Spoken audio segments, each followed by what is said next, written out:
नमस्कार दोस्तों, मैं डॉक्टर सर्वेश कुमार सिंह, आयुर्वेद चिकित्सक, आप सभी का अपने यूट्यूब चैनल आयुर्वेद संजीवन पे हार्दिक स्वागत करता हूं। दोस्तों, अगर आप हमारे चैनल पर पहली बार आए हैं तो आप इस चैनल को सब्सक्राइब कर लें ताकि स्वास्थ्य से संबंधित नई जानकारी आपको मिलती रहे। साथ ही दोस्तों, आप इस वीडियो को पूरा देखें ताकि आपको पूरी जानकारी मिल सके। दोस्तों, मल द्वार, शौच के रास्ते से बहुत सारी दिक्कतें होती हैं, जैसे पिछली वीडियो में हमने आपसे चर्चा किया था। लेकिन उसमें जो कुछ कंप्लेन होती है, एक ही कंप्लेन कई प्रकार के डिजीज़ में आती है। जैसे आज जिस विषय पे हम आपसे चर्चा करने वाले वो है मल द्वार से खून निकलने का कारण। यानी कि अगर आपके शौच के रास्ते से खून निकल रहा है, ब्लीडिंग आ रही है, तो ज़रूरी नहीं कि वो पाइल्स ही हो, बवासीर ही हो।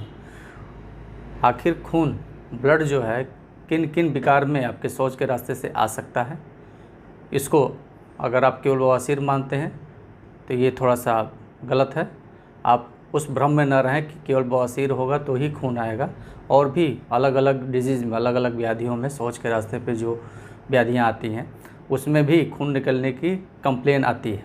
ऐसी स्थिति में अगर आपके शौच के रास्ते से ब्लीडिंग समस्या है, सीवियर ब्लीडिंग है, हल्की ब्लीडिंग है, या जैसे भी किसी प्रकार से अगर ब्लड आ रहा है, धातु क्षय हो रहा है, रक्त की जो शरीर में आपकी वृद्धि है उसमें कमी आ रही है, इसकी वजह से शारीरिक कमजोरी की जो अदर लक्षण आते हैं उसमें कई प्रकार के डिजीज़ आ जाते हैं। इसलिए दोस्तों, अगर आपके शौच के रास्ते से ब्लड आ रहा है, खून आ रहा है, तो उसको केवल बवासीर ही आप न समझें, वो कोई और भी दूसरी व्याधि हो सकती है। इसलिए ज़रूरी है कि अगर आपके शौच के रास्ते से ब्लड आ रहा है तो आप अपने नज़दीक में प्रोक्टोलॉजिस्ट, क्षार सेंटर या क्षार विशेषज्ञ अगर कोई हो तो उनसे आप कंसल्ट करें, दिखाएं और अपने इस रोग को जज करें और उस डायग्नोज के अनुसार, उस व्याधि के अनुसार अपनी चिकित्सा कराएं। तो दोस्तों, आज उसी विषय पर, ब्लड निकलने वाली समस्या पे ही हम आपसे चर्चा करने वाले हैं कि किन किन व्याधियों में ब्लीडिंग की समस्या आती है जो शौच के रास्ते से ब्लड आता है। तो दोस्तों, आइए शुरू करते हैं इस विषय के बारे में।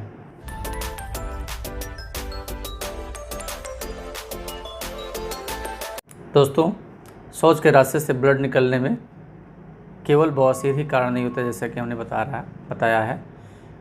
पहला कारण बवासीर आता है। स्वाभाविक रूप से बवासीर की अलग अलग कैटेगरी होती है। थ्रोम्बोस्ड पाइल्स होता है, इंटरनल पाइल्स होता है, एक्सटर्नल, जैसा कि हमने पिछले वीडियो में चर्चा किया था आपसे। लेकिन एक ब्लीडिंग पाइल्स होती है जहाँ पे वो ब्लड उस पाइल्स में भी आ सकता है, जहाँ पे वो ब्लड कम मात्रा से लेके अधिक मात्रा में, यानी एक बार में अधिक मात्रा में भी वो ब्लड आ सकता है। उसका कारण पाइल्स भी है। वो शौच के साथ भी आ सकता है। अगर आपके शौच के रास्ते पे टीयर हो जाता है, शौच हार्ड होता है, आप प्रेशर देते हैं, ऐसी स्थिति में वो ब्लड आता है।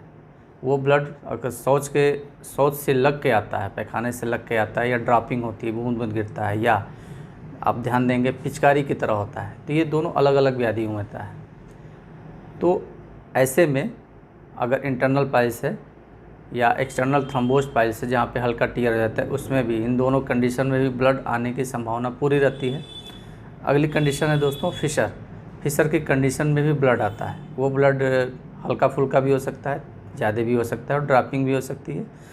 और सीवियरिटी कटिंग के ऊपर होता है। अगर घाव ज़्यादा बन गया तो वहाँ पे वो ब्लड जो है ज़्यादा तेज़ भी निकलता है, ज़्यादा मात्रा में वो ब्लड आ जाता है।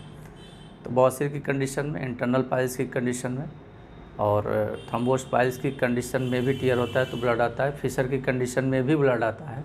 और दोस्तों, पेरीएनल एब्सेस या फिस्टुला, जो भगंदर होता है, घाव होता है, उसमें से भी ब्लड निकलने की संभावना रहती है। उसमें भी ज़रूरी नहीं कि उसमें से पस ही आए, कभी कभी ब्लड भी आता है, फ्रेश ब्लड भी आता है, ब्लड मिश्रित पस भी आता है। ऐसी स्थिति में दोस्तों, अगर आपके शौच के रास्ते से ब्लड आ रहा है तो आप उसको केवल बवासीर न समझें। जैसा कि हमने बताया, भगंदर में भी आ सकता है, जो घाव बनता है आपके शौच के रास्ते पे, इंटरनल या एक्सटर्नल कहीं से भी वो ब्लीडिंग हो सकती है। इंटरनल फिस्टुला भी होता है जिसको ब्लाइंड फिस्टुला बोलते हैं, उसमें से भी ब्लीडिंग की टेंडेंसी हो सकती है।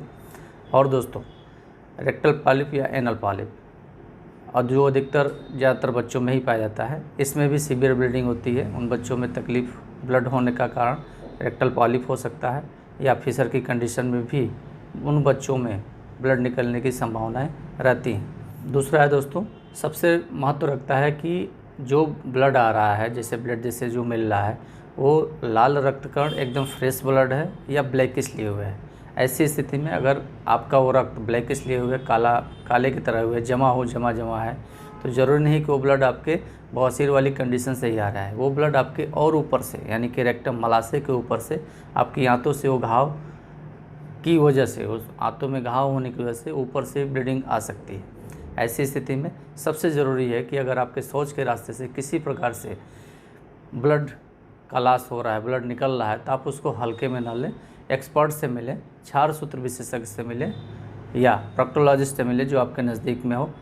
इसकी डायग्नोसिस कराना बहुत ज़रूरी होता है। ऐसी स्थिति में जब ये कंडीशन, जब सीवियरिटी कठिन रूप ले लेती है, हार्ड रूप ले लेती है, तो ऐसी स्थिति में दोस्तों वहाँ पे जो केस होते हैं जैसे पुराने होते जाते हैं, वहाँ पे सीए यानी कि कैंसरस होने की भी संभावनाएं हो जाती हैं। इसलिए अगर आपके शौच के रास्ते से ब्लीडिंग, गंदा ब्लड, फ्रेश ब्लड या काला ब्लड आ रहा है, ब्लैकिश लिए हुए ब्लड है, जमा हुआ ब्लड है, थक्का हुआ लिए हुए ब्लड है, ऐसी स्थिति में आप उसको अवॉइड न करें। ज़रूरी है कि आप एक्सपर्ट से मिलें, क्षार सूत्र चिकित्सक से मिलें, डायग्नोज कराएं और उनके अनुसार अपनी चिकित्सा को फॉलो करें।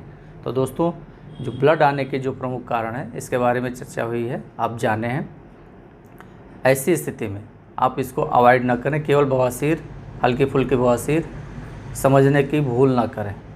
दोस्तों, आज का जो विषय था, शौच के रास्ते से ब्लड किन किन रोगों में आता है, किन किन व्याधियों में आता है, यही समाप्त होता है। अगर आपके मन में किसी प्रकार का क्वेरी या क्वेश्चन है तो आप कमेंट सेक्शन में कमेंट के माध्यम से अपने सवाल पूछ सकते हैं किसी भी विषय के संबंध में।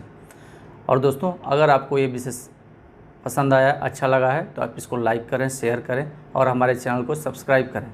साथ ही दोस्तों, इस वीडियो को शेयर करें, अपने जानने वाले लोगों को पहुंचाएं, ताकि लोग जानें, लोग जागरूक हो और इस व्याधि को हल्के में न लें। तो दोस्तों, इसी के साथ आज का विषय यहीं समाप्त होता है। नमस्कार।